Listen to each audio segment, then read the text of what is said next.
My life today.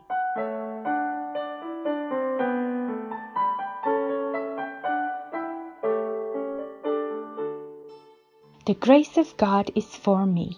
April the 5th. Growing in grace.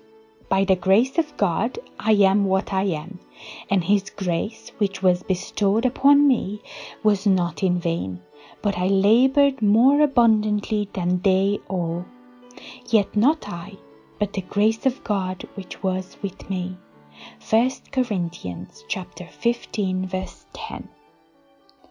There are those who attempt to ascend the ladder of Christian progress, but as they advance, they begin to put their trust in the power of man, and soon lose sight of Jesus, the author and finisher of their faith.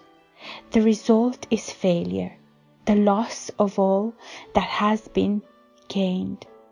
Sad indeed is the condition of those who, becoming weary of the way, allow the enemy of souls to rob them of Christian graces. The love of God in the soul will have a direct influence upon the life and will call the intellect and the affections into active, healthful exercise. The child of God will not rest satisfied until he is clothed with the righteousness of Christ and sustained by His life-giving power.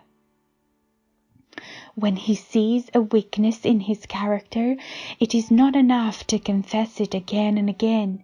He must go to work with determination and energy to overcome his defects by building up opposite traits of character. He will not shun this work because it is difficult. Untiring energy is required of the Christian, but he is not obliged to work in his own strength. Divine power awaits his demand. Everyone who is sincerely striving for the victory over self will appropriate the promise, "My grace is sufficient for thee." Through personal effort, joined with the prayer of faith, the soul is trained. Day by day the character grows into the likeness of Christ.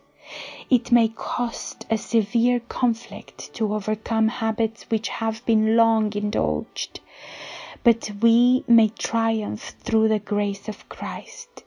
If we are true to the promptings of the Spirit of God, we shall go on from grace to grace and from glory to glory until we shall receive the finishing touch of immortality.